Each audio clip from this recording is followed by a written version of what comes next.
Assumptions of indifference curve analysis. Rationality. The consumer is assumed to be rational. He aims at attaining the highest possible indifference curve so as to maximize total satisfaction while allocating his income among various commodities. Ordinal utility.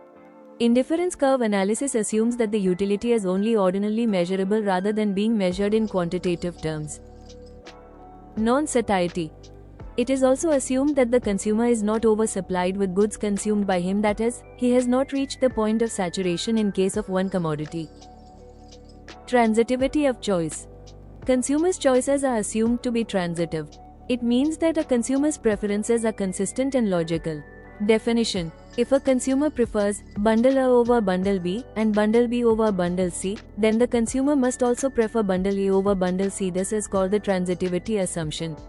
If the consumer prefers A over B, B over C, then logically, A over C. Importance in indifference curve analysis. Transitivity helps to maintain consistency in consumer behavior, make consumer preferences predictable, ensure indifference curves do not behave irrationally, help economists analyze consumer equilibrium properly.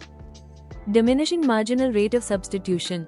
Marginal rate of substitution, in economics, refers to the rate at which a consumer is willing to give up one good to get one more unit of another good while keeping the same level of satisfaction, utility. Simple definition. It shows how much of one good a person sacrifices for another good without becoming more or less satisfied. Example: suppose a consumer has pizza slices, soft drinks. If the consumer is willing to give up 2 soft drinks to get 1 extra pizza slice, then marginal rate of substitution equals extra pizza slice gained units of soft drinks sacrificed equals 2, so the marginal rate of substitution is 2 here. Indifference curve analysis is based on the assumption of diminishing marginal rate of substitution. This means that as the consumer substitutes more and more of one commodity, good X, for another commodity, good Y, he will be prepared to give up lesser units of later Y for each additional unit of former X. The diminishing marginal rate of substitution describes how, as you consume more of one good, you're willing to give up less and less of another good to get additional units of it. It is because of the more you already have of a good, the less valuable an extra unit becomes. Law of diminishing marginal utility. The scarcer good becomes relatively more valuable. Variety has value. The more you have of one thing, the less urgently you need more of it.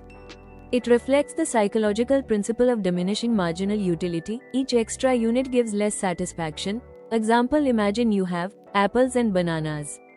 At first, you might give up 3 bananas for 1 apple. Later, after getting many apples, you might only give up 1 banana for 1 apple. Your willingness to substitute bananas for apples has diminished.